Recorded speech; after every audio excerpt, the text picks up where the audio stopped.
Biodiversity is often lost in many societies and cultures. How on earth do we put it back or insert it afresh? Can we really be whatever we want to be? This podcast is about trying to encourage you to explore more about things that maybe you don't know that much about. This is the People's Countryside Environmental Debate podcast, and today's episode we're going to be discussing a couple of listener questions about focusing on the human condition and can we be what we want to be. Anyway, so we always try and bring things back to the natural world in some way, and this is the People's Countryside Environmental Debate podcast. I'm Stuart the Wildman Mabbutt, and basically I'm pretty much a full-time environmental social justice campaigner, but I don't run around the streets waving placards. I do it surreptitiously. Who's the co-host? My name's William Mankelow. Now, you often find me behind a camera, underneath a drone, behind a microphone like I am now, or in front of a live audience. They're the four habitats of the Mankelow. And speaking of habitats, we're in a different habitat than usual, aren't we, Stuart? Yeah. Last time we recorded back out in my courtyard garden again, with all the background ambience, road nearby, birds singing. So it's very often... Well, we don't see the listener questions before we press record, and we try and record this in a way that you can relate to, because very often these concepts are thrown at you randomly, and you can be in a random place, a noisy place like this. It's just a case of filtering out the background and just thinking about these issues, and we're here to try and change the narrative and broaden it out at the very least, in our minds and your minds. We try and normalise the big issues by talking about them openly. And we aim to challenge beliefs, mindsets and habits, yours and ours. If you want to leave a question, how can they do that, William? You can send an email to thepeoplescountryside@gmail.com, or find us on any social media platform as The People's Countryside, or as us individually as well. Just send us a message however you'd like to. You can even send us a letter, couldn't they? They could do, however you want to do it. Send it by carrier pigeon. We're two guys basically willing to explore the big issues with no prep. And in real time, you know, we're not editing this together to make ourselves look clever. You know, I think we naturally are. Anyway, the subjects we discuss can cover sustainability, philosophy, climate, human condition, nature, and social justice. And those subjects interplay no matter what the question is. Quick conversation I want to have before we go into the episode, William, because we got a monster question from Debs in Didcot, Oxfordshire. Oh, she scares me. And we got Jennifer from Provincia de Panama in Panama with a much shorter question. They don't scare me. We're running this fundraiser, Just Giving fundraiser. Yep. Just check the email, the online address. It's justgiving.com/crowdfunding/Wildman on Wheels. Now that's basically to help fund getting me an all-terrain wheelchair so we can get back out leading walks in nature and working in nature. And that's not just a nice thing to have, William. People benefit from our work, and it's a necessity for yourself as well. Yeah, I'd probably say a necessity to get back out there. Yeah. Anyway, off the back of that, we realised that even if I get that chair, there's going to be some barriers in the countryside that I'm still not going to be able to get through. And so we set up a petition. It's on change.org, and the title of the petition is called "Improve the Oxfordshire Countryside Accessibility for All Disabilities and Abilities." It's opened our eyes to the fact that accessibility in the countryside is too focused around the mobility impaired. There's cognitive impairments, there's hearing impaired, there's sight impaired. And very often the advised routes aren't maintained or up to date. So a lot of people in my situation, and when they see there's an entrance gate, they think, well, we don't know if that's accessible, and is it maintained? Just because it was accessible doesn't mean it is now. A lot of these claimed sites aren't maintained or up to date, so it's stopping people going out there and taking the risk. Often the barrier, though, the biggest barrier, is even getting into the site in the first place, isn't it? Yeah. And very often it's a tick box exercise with landowners and councils that they set up these accessibility routes, get funding for it, and then it's not maintained. 25 years later, the staff aren't realise it's this accessibility route and just aren't doing anything to help. help it. Anyway, so have a look at that petition, sign that. We're doing some YouTube films as well, showing certain sites in, I'm test driving the wheelchair I do have at the moment. That is indoor chair with some outdoor capacity. Just showing that some access route gates are suitable for some wheelchairs and not others. So have a look at what's our YouTube channel. It's gone to YouTube and it's the People's Countryside. But I would also say that we are focusing a lot on Oxfordshire because this is where we are based, and particularly where Stuart is based. But both of us are based here in Oxfordshire. But this accessibility issue is much wider, is much broader than this. But we're specifically focusing on Oxfordshire because that is where we are based. People are signing it from all over the world, though. Let's go on to Debs' question. This is a meaty one. I'll let you read this. Very meaty question, and I think it's going to be one of these things where we actually go through it step by step. Maybe. Debs, thank you very much for your question, and thanks again for sending us in an essay for me to read. Stuart never reads the essays out, do you? Okay, so Debs, actually, if you're listening to this podcast right now, you might want to just pause it, take a breath. Maybe if you're at home, go and get yourself a cup of tea, because this is a long question. Debs says, humans at the core are selfish beings, as proved by many of us willingly locking down during the COVID pandemic because we wanted to protect ourselves, our loved ones, and our communities. Was nature considered in that? Biodiversity is often lost in many societies and cultures. How on earth do we put it back or insert it afresh? At the Oxfordshire RSPB, which is the Royal Society for the Protection of Birds, RSPB Otmore Nature Reserve, marsh harriers bred for the first time 4 years ago, and a note there is a pub of the same name in Oxford. The RSPB could have purchased everyone in there a drink to celebrate, but they didn't. These opportunities are almost always missed. 5,000 road names in Oxfordshire, especially in Bicester and Oxford, are named after aspects of nature. Why isn't that leveraged to raise awareness? We need to stand in the shoes of nature to really understand the thread. I know of a farmer who stood in the shoes of a dung beetle during an event, and that really helped develop her perspective. We really are a cancer on the planet Earth, and we really need to add nature's voice to governance. We really need to add more groups, including cultural groups, to this debate. And motorcyclists. There's a motorcyclist having a good old chug on the air. He's going to be revving that engine for a bit, so carry on. Yet, has anyone asked what aspect of nature these groups care about the most, as a way of understanding how to motivate them to get involved? If a CEO of business didn't know this about their client base, they would be sacked. When trying to engage a wider demographic and broadening it out from white middle-aged people, should we be trying to attract them to our events or getting involved with their events? I think there's about 7 questions in that. Varying types as well. Yeah. Start from the start? Yeah, yeah. Let that motorcyclist disappear. So the first sentence here is, humans at the core are selfish beings, as proved by many of us willingly locking down during the COVID pandemic because we wanted to protect ourselves, our loved ones, and our communities. I'm not sure that proves we're selfish. I think it proves we follow rules, and until we get fed up with them. We'd like to conform. I think there's other examples of selfishness, just purely by how people act around others, without consideration.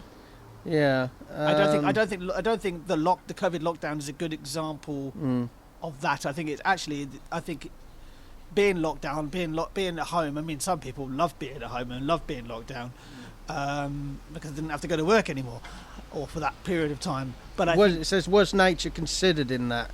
Nature wasn't considered, again, because we consider ourselves separate to it, even though there's an argument that COVID happened because we're living too close to certain animals now. It's not. There's only that's one theory. I don't think nature was considered, and that is a selfish component. That can be considered as a species selfishness. Yeah, but are we unique in the fact that we're selfish? You know, is if you get one species that eats all a particular type of food, that then means another species can't eat that food. Isn't that a form of selfishness? Yeah. Is selfishness really a human trait, or is it just a human perspective? Yeah. Is it self? Yeah, exactly. Is a construct of human existence, Or the ego, maybe? Yep. How about the next? How about the next bit? Biodiversity is often lost in many societies and cultures. How on earth do we put it back or insert it afresh? I don't think it's lost. You don't insert it and put it back afresh. It's still there. We just remove ourselves from it. We forget we're part of it. The connection is lost. I don't think. Even if things die out, you got a little garden like this where we're sat in now, and you strip all the life out of it. There is still life creeping in these walls. There's still bees drilling into the masonry, and not with drills, but with their own bodies, making a hole. I don't. I think it's more. We don't see ourselves as part of that biodiversity. We see ourselves as the governors of it. I would love to know what, if we are how much biodiversity we are losing, if we are at all. In general, on a whole, on the planet scale, what is the biodiversity loss?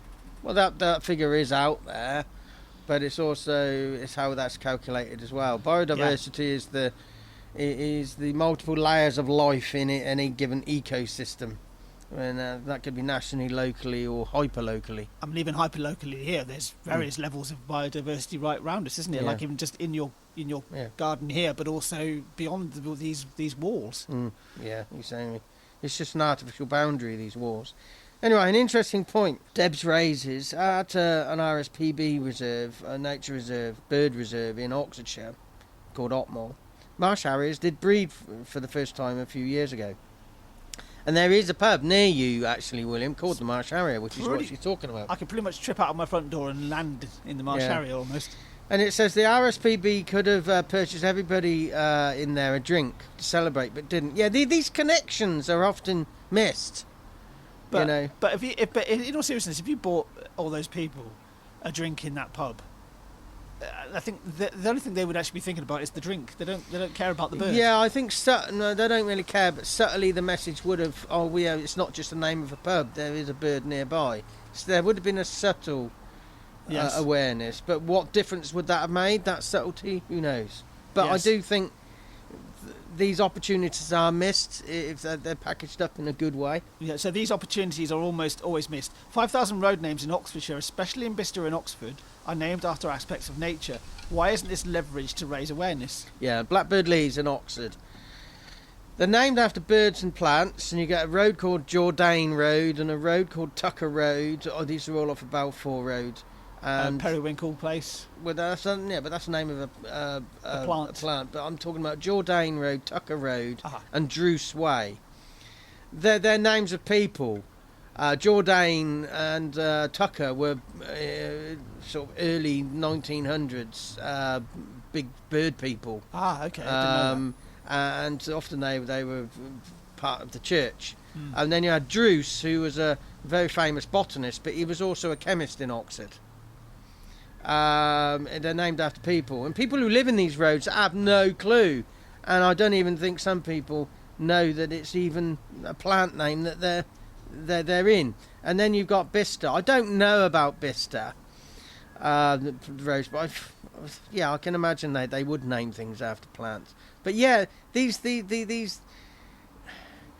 you can leverage those names because you live in a road and it's one step closer to a connection with nature. Yes. Knowing actually, it's a bit like along the same lines as like the national bird of a country or the national animal of a country. People really will identify with that because they identify alongside their nationality. The bald eagle being one in the States. So I did actually see a bald eagle in the US when I was there recently. The national bird of Finland, I believe, is the swan. I think it's the Hooper swan. Okay. For example. It says here, jumps out at me, we need to stand in the shoes of nature to really understand the thread. I know of a farmer who stood in the shoes of a dung beetle during an event and really helped develop her perspective. Now, we still have this subtle plan when we go do these podcasts live in front of a live audience, turn it into a live show. We have played around with the idea of having a theatrical component of on the stage having shoes of various aspects of the ecosystem, that members of the audience come up and stand in those shoes and experience the impacts we're having. And that's what jumped out at me. But this farmer who stood in the shoes of a dung beetle, I think I did read about that. She it was about how to build habitats. This event was about how to build habitats for dung beetles, and she stood in the shoes of this beetle in this event and understood how what it needed, and then so she could be more of a caring farmer, so this stuff does work. Yeah, that's the reflection I had as well, because we're talking about the stage show, really, aren't we? Yeah. The last section, we really are a cancer on the planet Earth. You could say that very strongly. There are other species that are also causing damage as well, without justifying what we're doing. And we really need to add nature's voice to governance. That's an interesting one. How would you add nature's voice to governance? I think it's by standing in the shoes of aspects of nature. It's sort of like when we say somebody's got a different opinion to you and you shout and scream at them, get to know them as a person, as an individual, and it waters down the animosity, and you start to listen to what they say and actually begin to realise I agree and I disagree. It's hard to hate somebody that's a real person, and I think if you get to know nature as a real thing, it's easier to bring it into governance. But that's an interesting one. I've never liked to think of the human species as a cancer on the planet. I think we are a result of conditions, certain conditions prevailing, that we've had, or the planet has been very steady in its environment and its climate for a very, very long time. Now we are having a huge impact on that, and we don't know where that's going to be taking us or where it's going to be taking the planet in general. But I would refute that idea that we are a cancer on the planet. I kind of that almost makes us look at ourselves as almost we're a huge danger to the world, where we could actually be a huge benefit. I just think we do need to switch our thinking into understanding what our impact is and what our positive impacts can be as well. And cancer, as far as I'm aware, doesn't really have positive impacts. No, it says here we really need to add more groups, including cultural groups, to the debate. And it says here, if a CEO of a business didn't know about their client base, they would be sacked. Very, very good point. So somebody in governance wants to include more cultural groups in nature, but don't ask them what they want. It's like saying, this is an accessibility route for the disabled, but haven't really asked what we need. What I also think is something jumps out at a conversation I had a couple of weeks ago. When trying to engage a wider demographic and broaden it out from white middle-aged people, should we be trying to attract... Thank you very much. Should we be trying to attract them to our events, or getting involved with their events? I think we should be trying to attract them, trying to go to their events and doing a bit of both. But a conversation I had, somebody we both know, that had they were exhibiting in Arts Week, and I was sat talking to her and one of her exhibitors, and it came out that they both lead health walks in Oxford, and it's all informal, and one of them was a bit annoyed that I earn money leading walks when she doesn't. She does it voluntarily, but I think, well, that's your choice. But she was saying, I lead these walks, but it's always white middle class people of a certain age. And I said, and she said, you can never get. She said, we want to set up a walk in Rose Hill because it's right near the river. But we do it, and nobody comes. But what I said was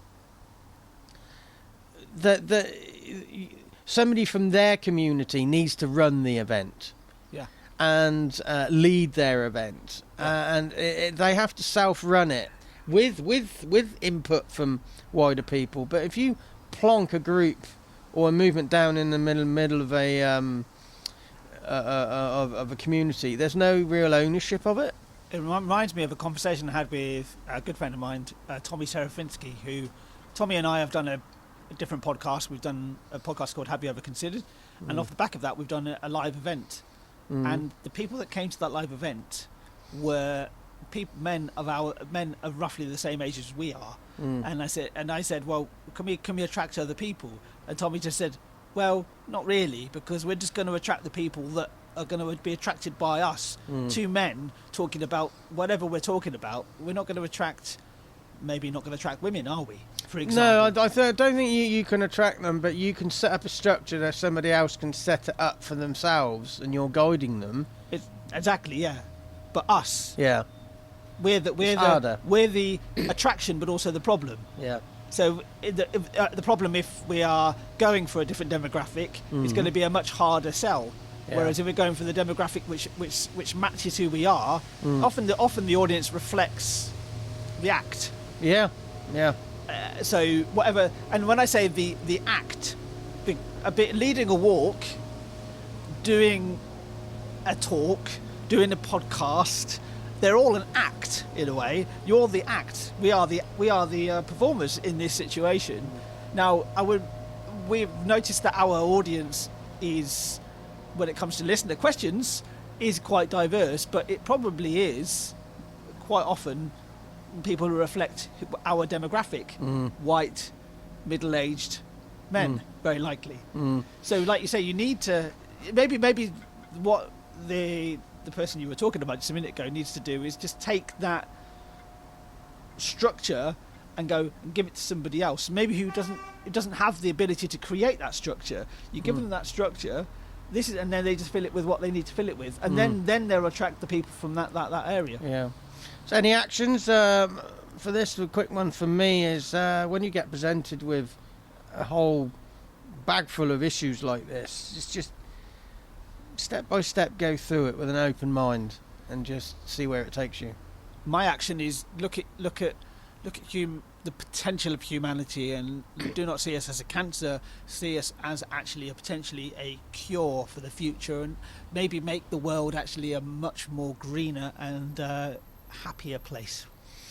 So before we go on to the next question, I'd just like to say that in recent episodes we've been saying send us in questions, because we've got the number we've got in the back kitty is reducing. We're maintaining ourselves at about 9 questions now. We've still got 9 questions, so send a question in and we will happily discuss it. And there was one time we were up to about 70 questions to read out, so it would take about 6 months to get to your question. Now it will only take about, I don't know, just over 2 months. Exactly, yeah. So who's the next question from? I don't think she set a question before.